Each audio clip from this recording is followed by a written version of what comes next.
जय जिनेन्द्र। निज स्वरूप को परामरस, जामे भर्यो अपार। वंदो परमानंदमय, समय सार अविकार। कुंद कुंद मुनि चंद्रवर, अमृत चंद्र मुनि आत्मरस आत्मे बनाई। ऋषि वंदो पद अर।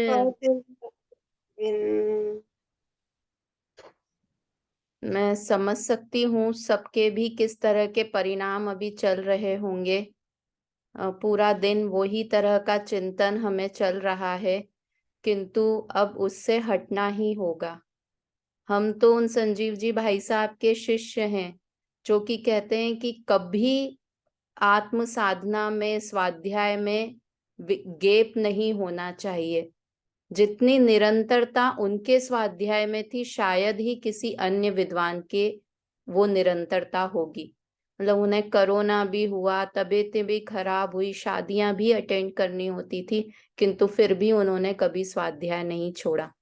तो इस कठिन परिस्थिति में स्वाध्याय ही हमें एक सहारा है अपने उपयोग को पलटने के लिए। दूसरी जगह उपयोग लगाएं, उसमें सर्वोत्कृष्ट साधन अगर कुछ है तो वो जिनवाणी, स्वाध्याय, अध्ययन, मनन ही है। इसलिए हम थोड़ी देर तो पहले अपना स्वाध्याय करेंगे, उसके बाद भाई साहब के बारे में श्रद्धांजलि करेंगे। मैं स्क्रीन शेयर करती हूँ। आज लकीली हमारी बात कहें तो आज हम जो पढ़ने वाले हैं सर्व विशुद्ध द्वार में भी, यहाँ समय सार ग्रंथ ऑलमोस्ट खत्म होने आया है।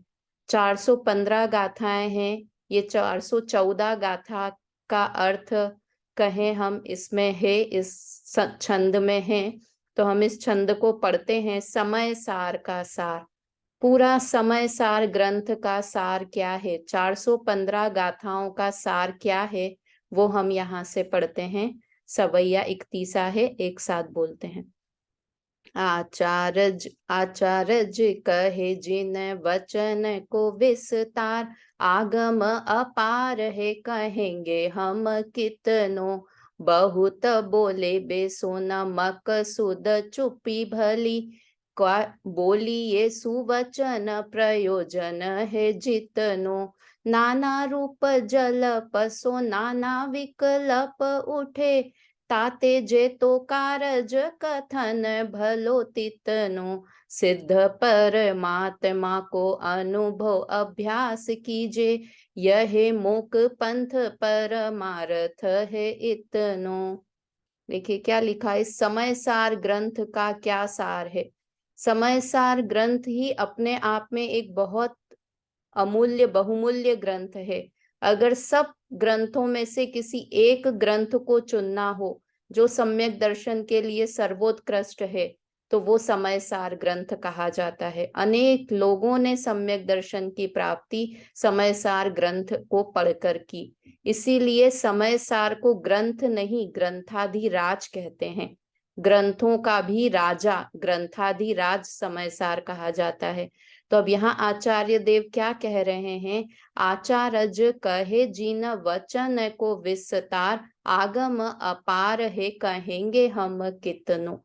कि आचार्य कह रहे हैं कि जिन वचनों का विस्तार तो अगम है, बहुत विशाल है, अपार है, जिसे कि पार नहीं किया जा सकता, हम कितना कहेंगे, है ना। जिनवाणी इतनी है, हम तो 2 4 6 ग्रंथ पढ़कर ही हमें लगता है कि हमने बहुत पढ़ लिया, किंतु जिनवाणी इतनी अथाह है। और वो भी पूरी जिनवाणी नहीं कह पाई कि जितना दिव्य ध्वनि में भगवान के जितनी वाणी आई, दिव्य ध्वनि उसका एक बिंदु मात्र है ये ग्रंथ। इतनी अपार चीजें, वो वास्तव में दिव्य ध्वनि में भी पूरी तरह से आत्मा नहीं आ पाया। क्यों नहीं आ पाया?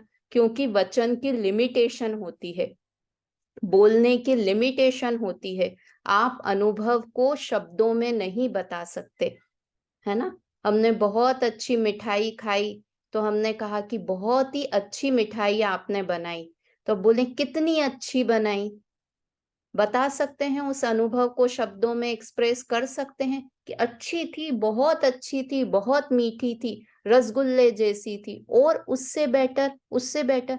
तो वचनों में हम कभी भी अपने अनुभव को नहीं बता पाते, किंतु आचार्य भगवान ने दिव्य ध्वनि में उस अनुभव को बताने का प्रयास किया है। किंतु फिर भी वचन की लिमिटेशन होती है। और यहाँ तो कह रहे हैं कि जितनी जिनवाणी है उसे भी हम इतनी अगाध है कि हम वचन में नहीं कह सकते। बहुत बोली बे सो न मकसूद, चुप भली बोली ये सुवचन, प्रयोजन है जितनो। बहुत बोलने से, बहुत बोलने से तो अच्छा है मौन रहना। हमें बहुत बोलना मकसूद लिखा है ना, न मकसूद मतलब इष्ट नहीं है। ज्यादा बोलना हमें इष्ट नहीं है, इसलिए अब हम चुप्पी लेते हैं, अर्थात मौन व्रत धारण करते हैं। बोली ये सुवचन, प्रयोजन है जितनो। और वास्तव में सुवचन भी किसे कहते हैं कि जितना प्रयोजन है उतना बोला जाए तो वो सुवचन है। और जितने प्रयोजन से हम एक्स्ट्रा बोलते हैं वो दुर्वचन हो जाते हैं, वो सर दर्द करने वाले हो जाते हैं। देखिए मुनिराज के लिए आता है, मुनिराज हित मित और प्रिय वचन बोलते हैं। 3 शब्द आते हैं, हितकारी, मितकारी और प्रिय वचन बोलते हैं। क्या होता है हित मित प्रिय? जैसे हम अपने बच्चे को कहें कि पढ़ना तुम्हारे लिए हितकारी है ना, तुम पढ़ाई करो, ये हितकारी है। किंतु अगर हम उससे कहें तुम पढ़ो, देखो तुम्हारा दोस्त कितनी पढ़ाई करता है, तुम पढ़ाई करोगे तो तुम्हें अच्छा कॉलेज मिल जाएगा, अच्छा कॉलेज मिल जाएगा तो अच्छी नौकरी मिल जाएगी, अच्छी नौकरी मिल जाएगी तो बहुत पैसे कमाओगे, देखा अंबानी को, देखो इसको उसको, इस तरह से बहुत लंबा बोलें तो बच्चे क्या कहेंगे, बस मम्मी अब चुप हो जाओ, समझ गए हम कि पढ़ाई करनी है। वो हितकारी तो बोल रहे हैं किंतु वो मित नहीं है, वो बहुत लंबा। मित किसे कहते हैं? कम बोलने को। जैसे मित व्ययिता होती है ना, मित व्ययी है वो, मतलब कम पैसा खर्च करता है, जितनी जरूरत है उतना ही पैसा खर्च करता है। अब ये हित मित हो गया। अब प्रिय कैसे? हम बच्चे को डांट के बोले, क्या तुम दिन भर टीवी देखते रहते हो, पढ़ाई क्यों नहीं करते हो, पढ़ना चाहिए, नहीं पढ़े तो मैं कमरे में बंद कर दूंगी। ये हम हितकारी तो बोल रहे हैं किंतु ये प्रिय नहीं है ना। और मुनिराज के वचन कैसे होते हैं? हित मित और प्रिय तीनों होते हैं। वो अगर कोई बात कह रहे हैं तो हमारे हित के लिए बोल रहे हैं, बहुत कम शब्दों में बोल रहे हैं और हमें रुचिकर लगे ऐसी मधुर वाणी बोलते हैं, है ना। मित बोलते हैं मतलब कम, उन्हें वास्तव में ग्रंथ लिखना उनका शौक नहीं है। ग्रंथ लिखना उन्हें शुभ में आना ऐसा लगता है जैसे मछली को पानी में से निकालकर गर्म बालू रेती पर डाल दिया जाए, कितना कष्ट होता है उस मछली को।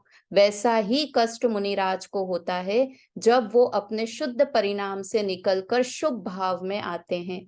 स्वाध्याय कराने के, ग्रंथ लिखने के, उपदेश देने के शुभ भावों में आते हैं तो वो उतनी ही वेदना का अनुभव करते हैं। तो इसलिए कह रहे हैं कि मुझे जितना प्रयोजन था हम बोल चुके, इसलिए अब हम मौन धारण करते हैं। नाना रूप जल पसो नाना विकल्प उठे। देखो अब यहाँ क्या कह रहे हैं कि अगर हम किसी चीज को बहुत लंबा बोलेंगे तो उससे चीज सरल नहीं होगी और कठिन हो जाएगी। बहुत बोलने से बहुत विकल्प उठते हैं। ताते जेतो कारज कथन भलो तितनो। इसलिए जितना हमारा, जिससे हमारा कार्य हो जाए उतना कथन कहना ही भला है ना। तो अब क्या करें, हमने तो चारों अनुयोग पढ़ते हैं। प्रथमानुयोग इतना लंबा, कर्णानुयोग, चरणानुयोग, फिर द्रव्यानुयोग, द्रव्यानुयोग में भी अध्यात्म। तो वास्तव में प्रथमानुयोग आदि कितने ग्रंथ किस लिए लिखे? कि उस आत्मा को जिसने प्राप्त कर लिया वो कौन पुरुष थे, उनकी महिमा बताई। जो आत्मा को नहीं समझते वो कैसे कर्मों से बंध जाते हैं, कैसे तीनों लोकों में परिभ्रमण करते हैं, उनकी बात बताई कर्णानी योग। और चरणानी योग की उनका बाह्य आचरण कैसा है जो आत्मा का अनुभव करते हैं, सम्यक दृष्टि है। तो वास्तव में वही बात है, किंतु हमें जिस तरह से समझ आ जाए इसलिए उन्हें कहा जाता है। किंतु समझने जितना क्या है, देखो, सिद्ध परमात्मा को अनुभव अभ्यास कीजिए, यह मोक्ष पंथ परमार्थ है इतनो। सिद्ध परमात्मा, सिद्ध भगवान का या सिद्ध भगवान समान मेरे अपने स्वयं के आत्मा का अनुभव करने का अभ्यास करना। बस पूरे समय सार में क्या चीज करवाने की कोशिश की है अनीता आंटी? क्या चीज? कि शुद्ध आत्मा का हम अनुभव करें।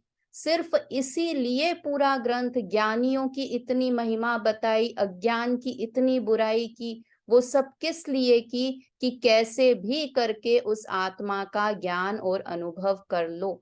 यह मोक्ष पंथ परमार्थ है इतनो। और वास्तव में यही मोक्ष मार्ग है, और परमार्थ मतलब वास्तविकता तो यही है। आत्मा का अनुभव करना, जो हम 4-4 5-5 घंटे स्वाध्याय कर रहे हैं, किस लिए कर रहे हैं? कि हमें आत्मा का अनुभव करना है। अगर वो आत्मा का अनुभव हम नहीं कर रहे हैं, इसका मतलब हम टाइम पास कर रहे हैं। अगर हम आत्मा के बारे में विचार नहीं कर रहे हैं, तो समझो हम स्वाध्याय करके टाइम पास कर रहे हैं। जैसे अन्य लोग टीवी देख के टाइम पास करते हैं ना, वैसे हम स्वाध्याय करके टाइम पास कर रहे हैं। क्यों? इतना क्यों इस तरह से बोल रहे हैं? क्योंकि हमें प्रयोजन ही नहीं पता है कि हम स्वाध्याय क्यों कर रहे हैं। इसलिए यहाँ पर समय सार का एकमात्र प्रयोजन क्या है? कि शुद्ध आत्मा के अनुभव का अभ्यास करो। तो अब प्रश्न उठता है, शुद्ध आत्मा के अनुभव के अभ्यास के लिए ही तो हम सब पढ़ रहे हैं।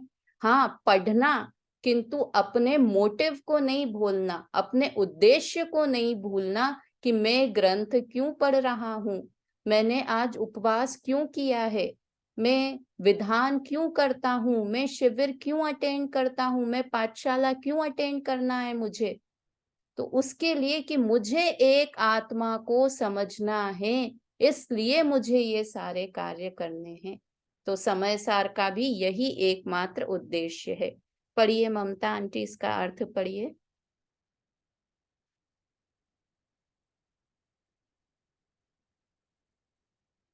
अनम्यूट करिए, आपकी आवाज नहीं आ रही है, म्यूट है आप। म्यूट है आंटी, आपकी आवाज नहीं आ रही है। अनीता आंटी, आप पढ़िए। श्री गुरु कहते हैं कि खुला है। हाँ हाँ, आ गई, बोलिए। दूसरों से कहते हैं। फिर गई आपकी आवाज। श्री गुरु, मैं पढ़ूं? हाँ श्री पढ़िए। गुरु कहते हैं कि जिन वाणी का विस्तार विशाल और अपरंपार है, हम यहाँ तक कहेंगे, हम कहाँ तक कहेंगे। बहुत बोलना हमें इष्ट नहीं है, इससे अब मौन हो रहना, क्योंकि वचन उतने ही बोलना चाहिए जितने से प्रयोजन सदे। अनेक प्रकार का बकवास करने से अनेक विकल्प उठते हैं, इसलिए उतना ही कथन करना ठीक है जितने का काम है। बस शुद्ध परमात्मा के अनुभव का अभ्यास करो, यही मोक्ष मार्ग है और इतना ही परमार्थ है। हाँ, एक छोटा सा दोहा और है, वो पढ़ते हैं के बाद। इसी से ही क्या है, इसका पूरे समय सार का सार।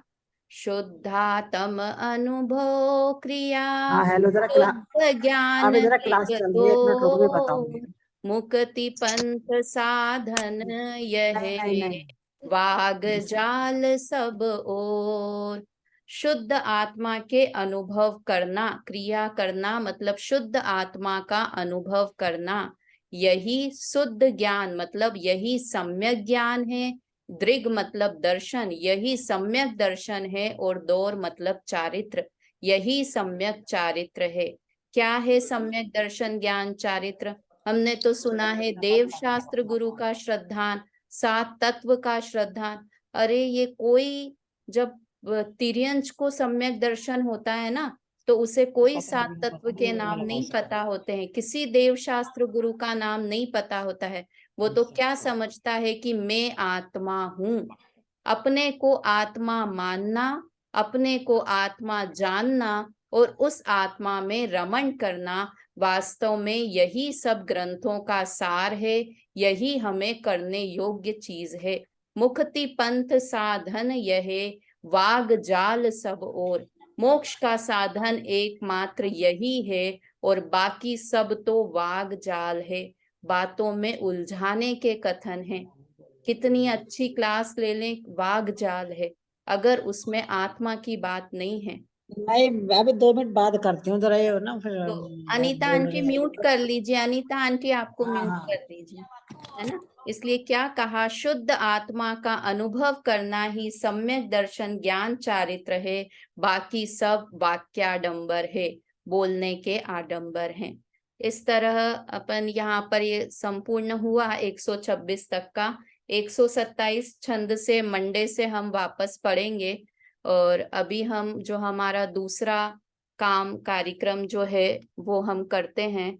वास्तव में क्लास लेने की हिम्मत भी नहीं हो रही थी और मन भी नहीं था, किंतु मन को हटाने का स्वाध्याय से अच्छा और कोई भी दूसरा विकल्प नहीं है, है ना। और भाई साहब के कदमों पर चलना है, तो जिन्होंने बीमारी में भी कभी स्वाध्याय नहीं छोड़ा, हम तो बहाने ढूंढते हैं कि आज क्लास नहीं अटेंड करनी रहे, अच्छा आज छुट्टी है, आज कुछ कारण आ गया, छुट्टी कर लेते हैं आज। सबसे पहले स्वाध्याय ही छूटता है, जबकि सबसे इम्पोर्टेंट स्वाध्याय है। तो हम ऐसे ही भाई साहब के बारे में यहाँ से चर्चा प्रारंभ करते हैं। वास्तव में आज ऐसा ही लग रहा था जब उनका आया, उनके समाचार भी आए कि हमने कोई हमारा फैमिली मेंबर खो दिया है ना। दूसरों के लिए तो वो बाहरी थे, किंतु हमारे तो अपने थे, जयपुर के थे। प्रतिदिन मतलब वो इतने बिजी थे 5-7 साल के लिए विदेशों में अपने ये करने के लिए, प्रचार प्रसार करने के लिए, किंतु कहीं ना कहीं मन में मुझे लगता था कि जब भाई साहब थोड़े फ्री होंगे तो हमको रेगुलर उनके लाइव प्रवचन सुनने को मिलेंगे। डायरेक्ट एक बहुत फर्क पड़ता है, हम सामने बैठ के प्रवचनकार के प्रवचन सुने ना, तो अब वो अधूरापन हमारे जीवन में हमेशा के लिए हो गया है। पर वास्तव में अगर हम उनके सच्ची उनकी बात सुनी है तो अपने आप को स्वाध्याय में लगाएं, तो यही हमारी सच्ची श्रद्धांजलि है उनके प्रति, और हमें ऐसा करना भी चाहिए। और अब मैं आप लोगों में से सबसे पहले सुशीला आंटी को बोलती हूँ। सुशीला आंटी क्योंकि सबसे ज्यादा नजदीकी सुशीला आंटी थी, रिलेटिव भी थी और सबसे पुराने स्मारक में रहने वाली भी। किसका म्यूट नहीं है, अपने आप को म्यूट, अच्छा सुशीला आंटी के वहीं पे ही आवाज आ रही है। तो आंटी आप बताएं उनके बारे में, भाई साहब के बारे में थोड़ी बात बताएं जो हमें नहीं पता हो, या आपके स्मरण जो भी है। ओम नमः सिद्धेभ्य। आज ये बताते हुए बहुत ही दुख हो रहा है कि हमारे परिवार के एक ऐसे सितारे का विलय हुआ है जिन्होंने अपना जीवन जिनवाणी माँ को समझाने और पढ़ाने में लगा दिया। इतनी लगन और कर्मठता तो मैंने मेरे जीवन में कभी नहीं देखी और किसी में भी नहीं देखी। अंतिम समय में भी मैं बंबई में थी, उनसे मिलने गई, मुस्कुरा के हाथ जोड़ लिए और उनके परिवार वाले भी और मैंने भी देखा। और डॉक्टर खुद कहता है कि ये बोलते हैं तो सिर्फ धर्म की बात पर बोलते हैं और कुछ में बोलते ही नहीं है। गाथा शुरू करो तो बोलेंगे, वैसे चुपचाप बैठे रहेंगे।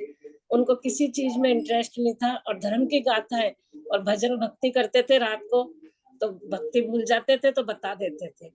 इतनी लगन और इतनी विकट बीमारी में उनकी आकुलता तो वही जाने या केवल ज्ञानी जाने, लेकिन उनके चेहरे पर बिल्कुल आकुलता नहीं थी। उनके चेहरे को देख के लास्ट टाइम तक भी आईसीयू में भी उनके चेहरे पे बिल्कुल आकुलता नहीं थी। उल्टी हुई जब थोड़ा जी घबराया, उसके बाद उनकी कुछ भी वो नहीं हुई। असली समाधि तो उनकी थी क्योंकि उन्होंने जीवन भर यही काम किया। और उनका मैंने लास्ट का समाधि का प्रवचन सुना, जैसा उस प्रवचन में बोला वैसा का वैसा उन्होंने अपने जीवन में उतारा और वही समाधि ली उन्होंने। और उनकी जो मिसेज है वो मेरी भतीजी है, उसने भी इतनी दृढ़ता रखी कि उनको बिल्कुल भी ऐसी वैसी चीज नहीं दी, रात को दवाई नहीं देने दी। मतलब उनका जीवन इतना सात्विक था, वो कभी किसी से, और हमारे मतलब घर में इतनी हंसी मजाक होती थी, घर वाले सब बैठते थे, लेकिन वो इतने गंभीर प्रकृति के थे, कभी भी उटपटांग मजाक नहीं करी। और सब डांस वगैरह होते थे तो वो कभी शामिल नहीं होते थे, कभी उनमें शामिल नहीं होते थे, बस अपना प्रवचन देना था या कोई बात बतानी थी तो बताते थे, और वही उन्होंने अंतिम समय में किया। इतनी बातें होती थी, परिवार के सब मिलते थे, कोई बात नहीं करना, और धर्म की बात होती तो बोल जाते थे। इतनी लगन और इतनी अच्छे से उनकी समाधि हुई है, ऐसी महान आत्मा को मेरा तो बहुत शत शत नमन, शत शत नमन। वास्तव में जो सुशीला आंटी बात बोल रही है ना, कि उनका पूरा जीवन वैसा था, जो होता है ना समाधि जीवन है, तो अगर जीवन में समाधि है तो मरण भी समाधि पूर्वक ही होगा। हमें उनके जीवन से प्रेरणा लेनी चाहिए कि हम स्वाध्याय सुनते हैं तो हम अंत समय मतलब उसको जीवन में उतारा, जो सुना उसे जीवन में उतारना, ये बहुत जरूरी है।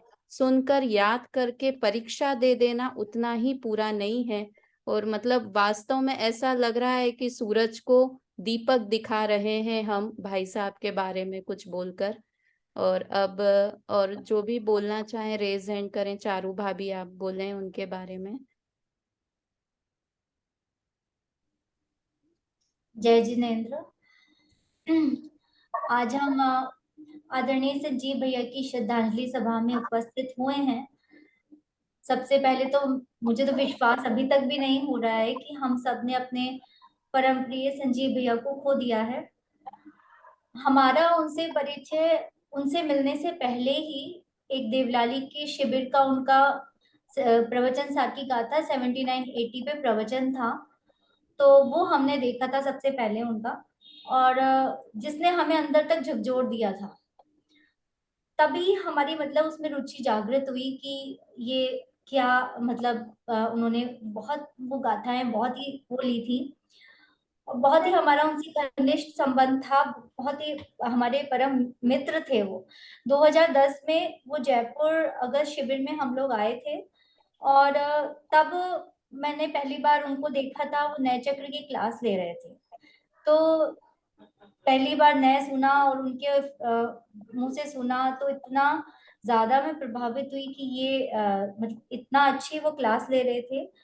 और फिर वो डेलस टेक्सास भी आए, हम लोग यूएस रहते थे डेलस टेक्सास में, तो वो अगले साल वहां भी आए, और हमने वहां पे पहली बार नाटक किया था, तो उन्होंने और दादा ने बहुत ही प्रशंसा की थी। और वो जब भी हम वहाँ यूएस में आते थे तो सुबह शाम उनके प्रवचन होते थे, और हम दिन में उनको अपने घर ले आते थे।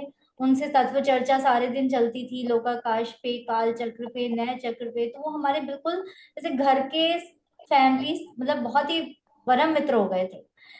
और उनका मतलब द्रव्यानुयोग, कर्णानुयोग, चरणानुयोग, प्रथमानुयोग सभी का अध्ययन बहुत ही गहरा था, और बहुत ही मतलब उन्होंने अपना जीवन उसमें लगाया, और हमें तो उनका बहुत ज्यादा स्नेह मिला। जब भी मतलब हम इंडिया भी जब वापस आए तो वो जब भी इंदौर आते थे तो हमें फोन करके कहते थे कि उन्हें हमसे मिलना है। तो फिर हम वो घर पे तो नहीं आ पाते थे क्योंकि वो बहुत बिजी होते थे, तो हम उनकी सुविधा अनुसार उनसे मिलने चले जाते थे।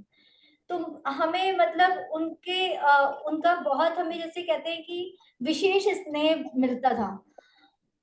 मतलब उनके जो तत्व प्रचार प्रसार में जो भी उन्होंने भैया ने काम किया है ना, उसको, उस योगदान को भुलाया नहीं जा सकता, जिन्होंने अपना सारा जीवन इसमें लगा दिया।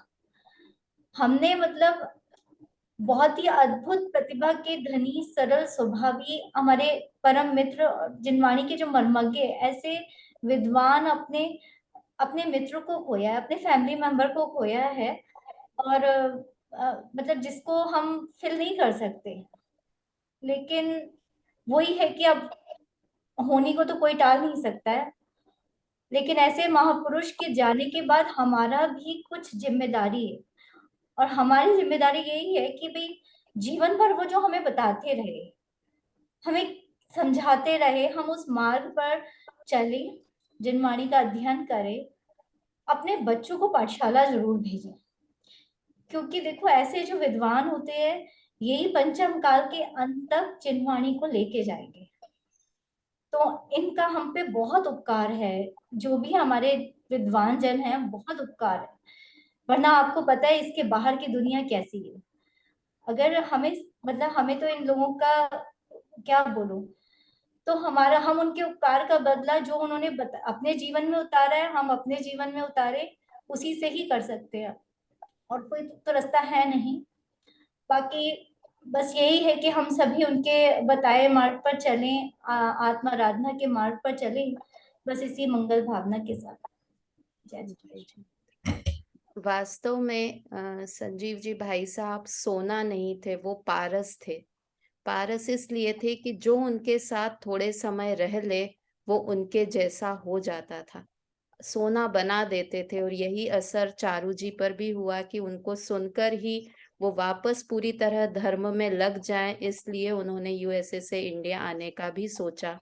तो वास्तव में भाई साहब के उपकार को हम सिर्फ फॉर्मेलिटीज ही कर रहे हैं, बोल पाना इम्पॉसिबल है उनके उपकारों को।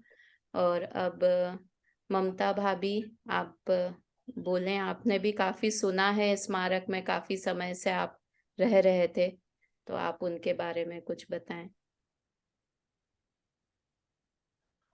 अनम्यूट करें ममता भाभी अपने आप को। अच्छा, आपका अनम्यूट, हाँ हो गया, अब बोलें। ओम नमः सिद्धि। हमने तो उनसे बहुत लाभ लिया, बच्चों को भी बहुत लाभ दिया, उन्होंने क्लास वगैरह सब पढ़ाई है सबके लिए। उन्होंने एक मुक्ति मार्ग बता के गए हैं और स्वयं भी उस मार्ग पर चले हैं, तो उनके बताए हुए मार्ग पर हम चले, यही भावना भावते हैं। जय जिनेन्द्र। अनीता आंटी आप बोलेंगे, और जो भी बोलना चाहें, प्रीति, प्रज्ञा, मम्मी, कोई भी जो भी बोलना चाहें उनके बारे में। ऐसा क्या बोल रहे हैं? मैं मम्मी बोल रही हूँ। बोलिए, हाँ बोलिए आप, मम्मी बोलो। ओम नमः सिद्धेभ्य। आदरणीय भाई साहब के बारे में क्या बताएं, बहुत ही उनके प्रवचन हमारे घर में हमेशा ही चलते रहते थे, और हम लोग उनको, और खास करके मेरी बहू दीपाली तो उन्हीं के प्रवचन सुनती थी। और बड़ा अच्छा लगा था जब हमने भाई साहब को सुना कि भाई साहब हमारे मध्य प्रदेश में इंदौर में आने वाले हैं, तो हमें बहुत खुशी हुई। और उसी के साथ हमारे उज्जैन में भी एक प्रोग्राम होने वाला था और वेदी प्रतिष्ठा का, और उन्होंने हमें उज्जैन के लिए 3 दिन की उनने हमको परमिशन दी थी।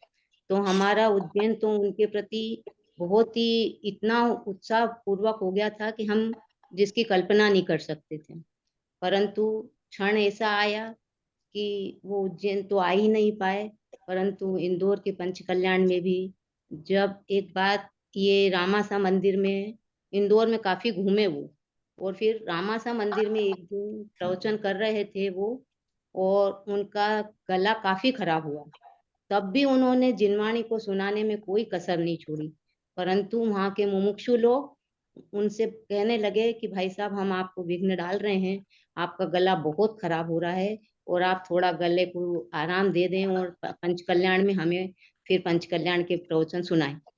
तब फिर उन्होंने बहुत अनमने मन से अपने स्वाध्याय को रोका, और फिर उसके बाद में वो वापिस वहाँ ढाई दीप पहुंचे, और फिर उनको डॉक्टर वगैरह को दिखाया।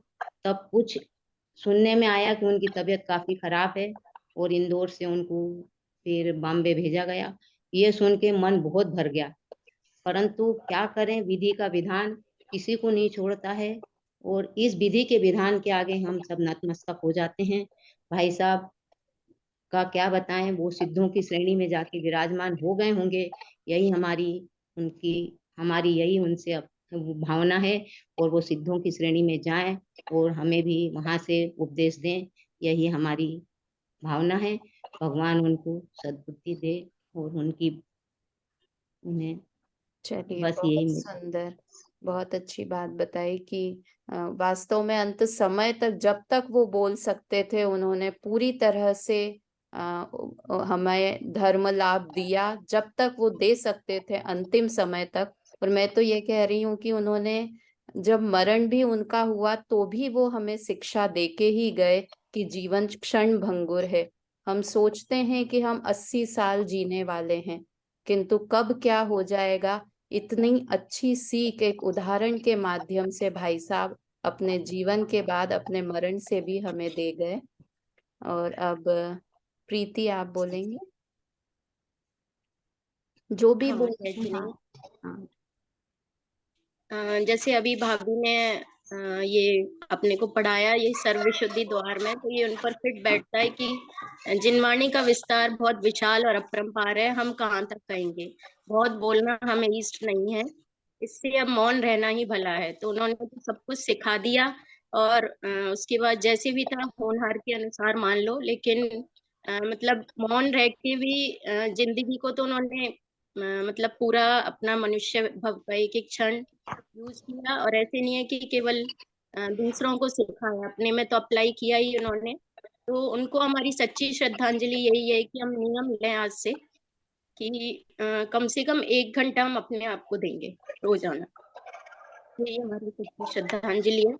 और मतलब हम सोच रहे हैं कि अल्पायु में गए, लेकिन अल्पायु तो तब हो जब हम 80 साल भी जिए और 8 साल भी उसका यूज नहीं करें, उसको कहें अल्पायु। उनकी तो अल्पायु नहीं थी, उन्होंने तो पूरे 47 साल का बहुत ज्यादा सदुपयोग किया, और बहुत ही अच्छा जीवन जिया उन्होंने। उनकी भक्ति की बस 4 लाइन में बोलना चाहती हूँ। देह के पीछे पड़ा है, कब तक संग रहे, कब तक संग रहे, मिट्टी में आखिर मिलेगी, विपत्ति अब क्यों सहे, विपत्ति अब क्यों सहे, आत्मा की महिमा सुनकर दंग रह गया, ढलता सूरज संध्या समय का मानव से कह गया। वास्तव में जो जीवन में करने योग्य था वो उन्होंने कर लिया। मनुष्य भव का सही सदुपयोग वो कर गए। हम 80 साल भी जी गए, किंतु अगर करने योग्य कार्य नहीं कर पाए तो हमारा जीवन व्यर्थ ही है। और अब सुनीता दीदी आप बोलेंगे। जी। ओम नमः सिद्धेभ्य। मेरे पास तो कोई मतलब लगता है कोई शब्द ही नहीं है, सब मौन हो गई वाणी एकदम। पर मैं ये सोचती हूँ कभी कभी कि शायद ज्ञानी जीवों के जीवन में ही ऐसे प्रसंग बनते हैं, क्योंकि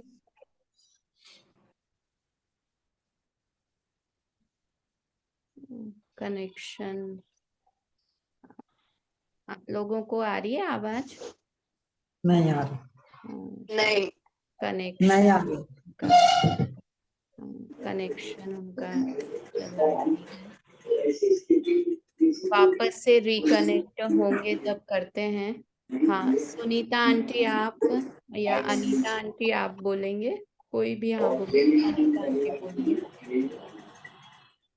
उनके बारे में तो सिद्धेभ्य अभी के बारे में मुझे कोई सिद्धि नहीं है मेरे पास। तो हम 3 साल से उनके पर्वत उनके अलावा हम किसी के पर्वत नहीं सुनते थे। ये से सुने बहुत बुरी तरह से, और 3 साल से कह रहे थे गोदा जी को मैं अपना गुरु बना लूंगी। उनके बारे में हम कुछ नहीं कह सकते। वास्तव में अनेक लोगों के वो गुरु थे, जिन्होंने कई लोग ऐसे हैं जिन्होंने उन्हें साक्षात देखा भी नहीं है, सिर्फ टीवी के माध्यम से ही उन्हें देखा है। शायद सुशीला आंटी आपका म्यूट करिए, एक बार आवाज आ रही। बहुत सारे लोगों के वो गुरु थे, और उन्हें खोने का दर्द बहुत है, सभी को बहुत है। हाँ बोलिए अनीता आंटी, आप बोल रहे थे। उनके बारे में तो वही आपने जैसे कहा था, कुछ भी कहना सूर्य को दीपक दिखाने के बराबर है।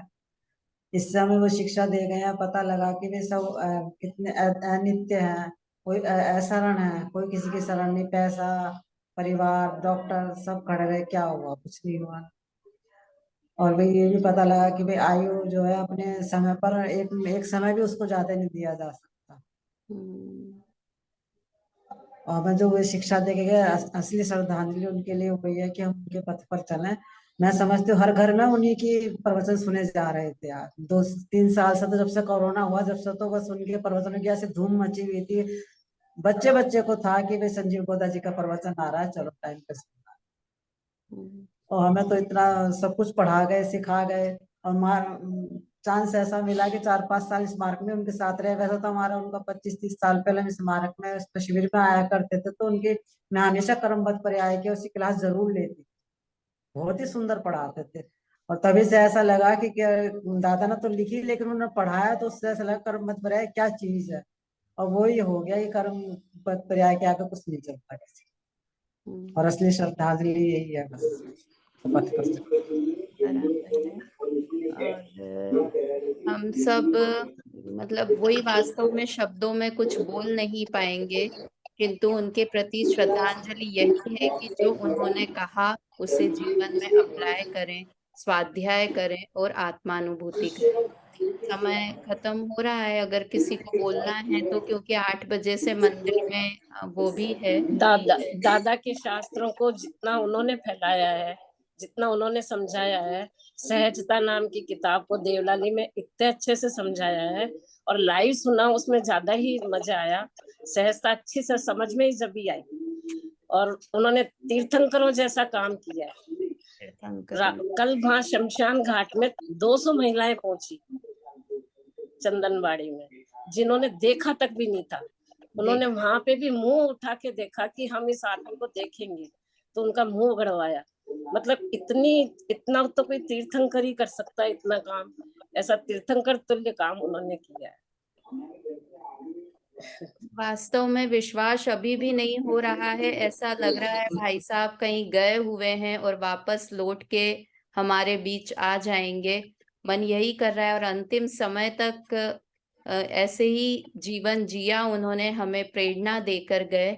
और अब हम नमोकार मंत्र, पहले जिनवाणी स्तुति और 9 बार नमोकार मंत्र बोलकर अपनी श्रद्धांजलि उन्हें देते हैं। मरण से त्रस्त प्रतिक्षण मेरे घट में अमृत खोलो, मैं विवेक बिन अंध शारदे नए